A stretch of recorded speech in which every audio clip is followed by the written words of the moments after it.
don't know how this is all gonna come out, but here's a little blue Chevy II, what's been done to it, what's in it, and what it takes for one of you to own it. Let's look at Chevy II.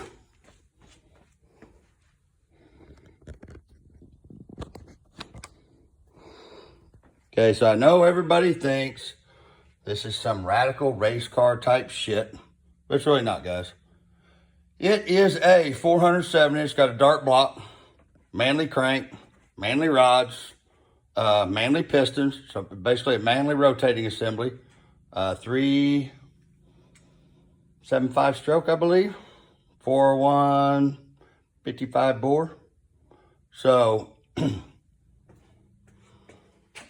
F194A Pro Charger.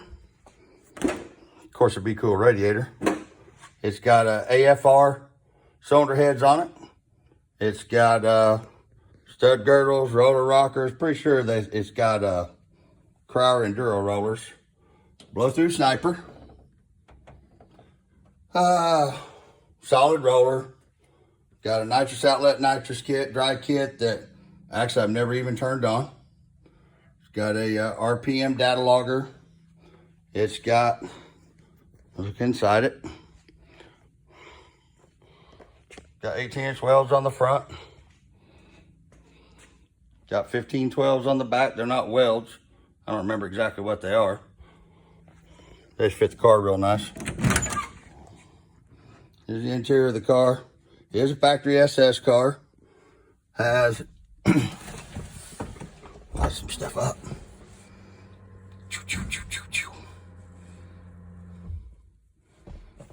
Turn the logger on. RPM data logger. Gas gauge. Got an arc panel in it. Course, precision shifter. Tilt wheel, kicker stereo. Factory seats. Factory interior.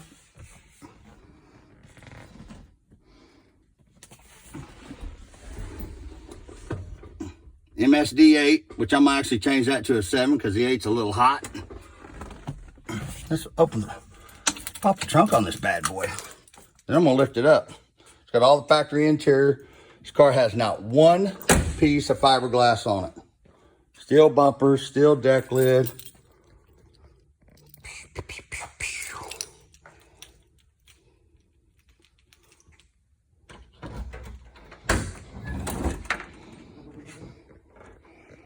So, got a alky control methanol injection, dual excess power batteries, for the nitrous outlet stuff. There's the data logger. I do believe I'm gonna take the amps and everything out of it and just put it on stereo power because weight and really it's not.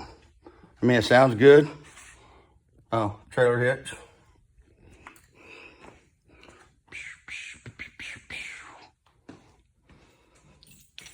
As you guys got to see in the other video, probably one of the most hated cars in 405, and I don't know why, because I think it's one of the coolest ones. But that's my opinion, maybe just because I own it.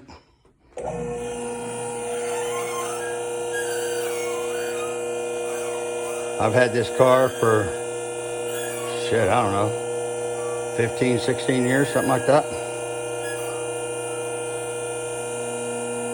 You guys are fixing to see what, got a real steel hood on it. Now, back when I was hauling it around to the MPK racers, transmission came, a taco truck stopped in front of us and I locked the brakes up and you can see transmission came off of the golf cart, the spare transmission for the car, rolled up the hood. Cool little 2-inch cow hood, but this car's got nothing has been taken off to make it lighter. So it is a heavy turd. Get it up in the air. Got strange brakes all the way around it.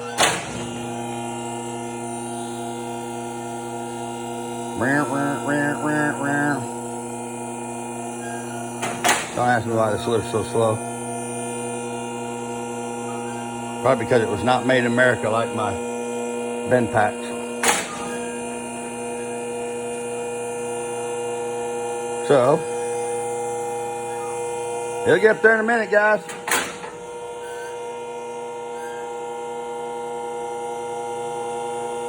So, you guys seen the Church Boys racing video where we're running around in Chuck Church Jr.'s car and they're doing the auto course. Now, I assumed at the time that he had one of his modular front ends in that car. He does not. He's actually got his bolt-on kit to keep the factory stuff, or the factory inner fenders and stuff, which was freaking amazing that car did what it did with just his bolt-on stuff. I, unlike Chuck Church Jr., sorry about that, Chuck. Unlike him, I do have the best of what Church Boys Racing offers. It's got their modular front end, sand tough shocks.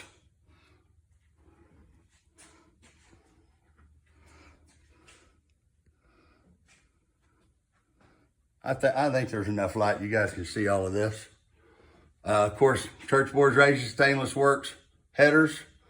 It's got tranny cooler, oil cooler, all Stainless Works exhaust underneath it that we built. Stainless Works mufflers. This thing sounds so sweet, guys. Moser aluminum center section with a 323 gear. It's got 35 spline axles.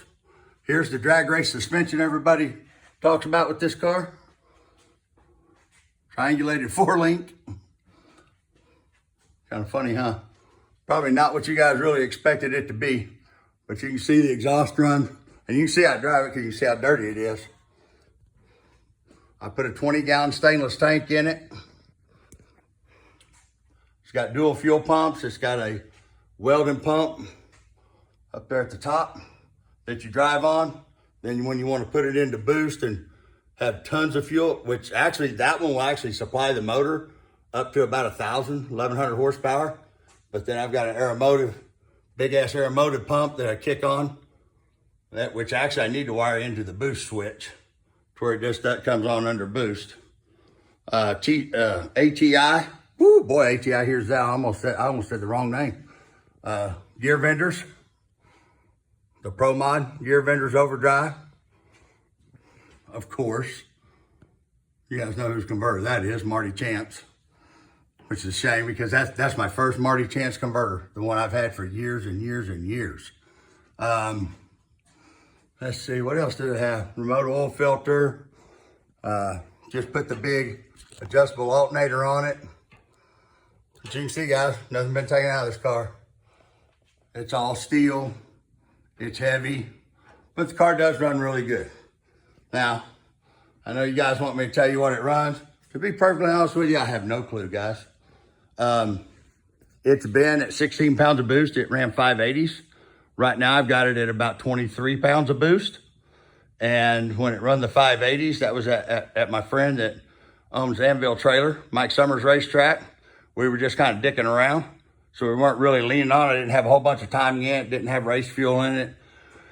It made, like 14 on my hub dyno. My Dynacom hub dyno. Yeah, I'm throwing some commercials in here at the same time for all the people that support me. But you can see the car's never had a roll cage in it.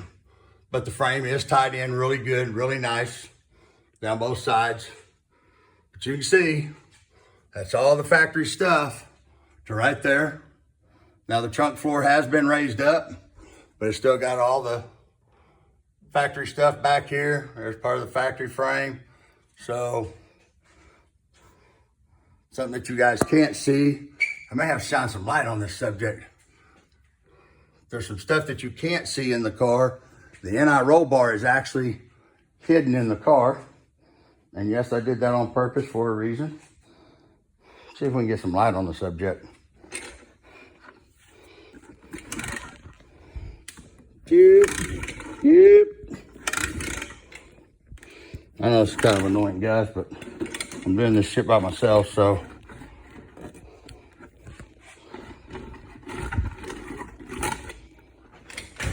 put some light on the subject, make it look even a little better. Okay, see if this helps everybody. And you guys can see by the scuffed up paint, I drive it. I drive it all the time. Love riding this little car around.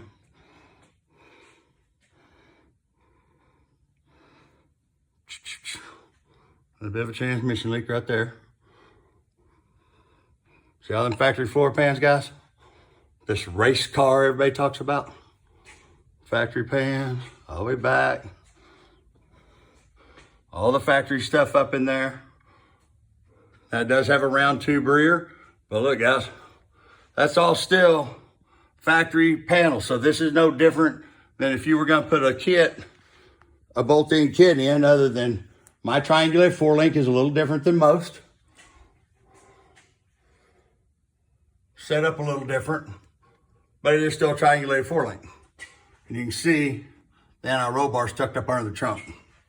So, like I said, strange brakes on the rear, 35 spline, Moser axles, gas gauge, everything works. Look how dirty this thing is underneath. Tire rubber.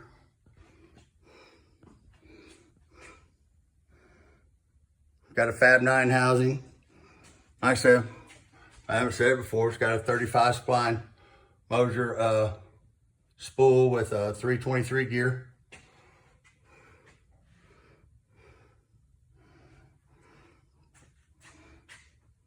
Strange brakes again.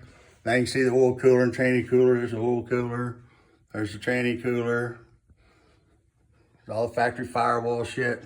So, this is the little blue Chevy II that, funny thing is, at the time that everybody hated this car so bad, it really wasn't all that fast.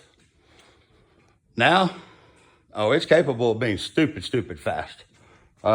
Reality is, it's to the point I'm gonna have to put a cage in it, and I'm not gonna cage this car. So I'm either gonna take it apart and put it back with the little billet blower motor back in it, or let's let this thing back down. Comes down fast though.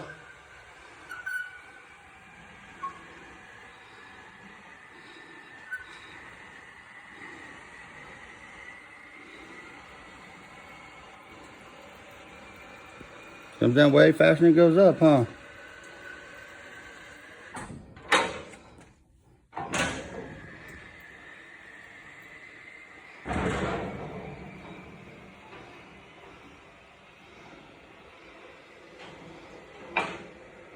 Now this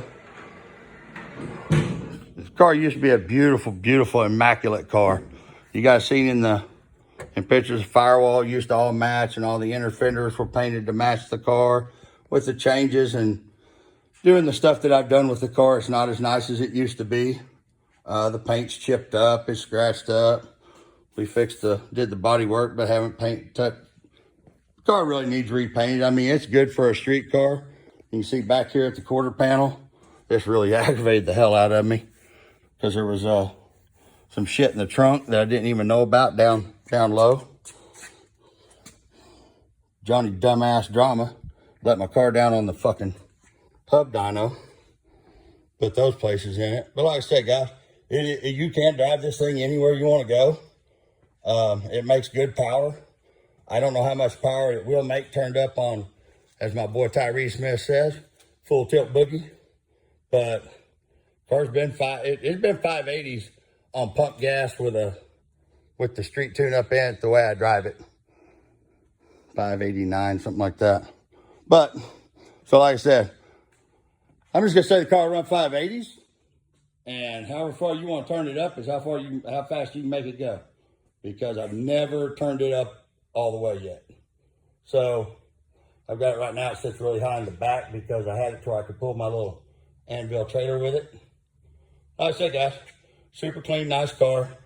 It could be super, super, super nice car again if it was repainted, and just really needs to be taken back apart and detailed if you want it to be show quality. But at the end of the day, with what I do with it right now, there's no point in that. Now, if I pull that motor out and I put the little billet blower motor back in it, then I'll put the 17-inch wheels back on it and put it back like it used to be when it was a pro touring car and go back to driving it. Well, I drive it now, but I'll go back. I won't race it anymore.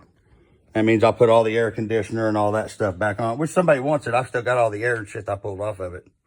But super cool car. Now, is it cheap? Hell no. When I sold this car years ago with a little billet blower motor in it, this car, I sold it for $80,000. If you, and I'm going to tell you, it takes $80,000 to own it. And that may be a stupid, ridiculous price, but there is absolutely no way that you could start with any car and build it to this level for that kind of money. But that's the minimum it's going to take, is 80 grand. So, if you want it, you can own it. If you don't, well, you know what? Here's a cool video showing, defying the myth of what it's supposed to be. Oh, you know what? Show you guys something to just clarify. So, and it's got dynamite from the back to the front. But guys, look at that. Never been a roll cage in this car. Ever. Ever, ever, ever. No holes ever cut in the back. So that bullshit about me cutting the cage out of it. The car's never been caged. As long as I own it, it never will. So there's the mystery of the blue Chevy II. And you guys know how to message the social media page if you're interested in it. Don't think it's getting any cheaper. It's just going to go up. But that's what it can be bought for, and that's what the car's all about.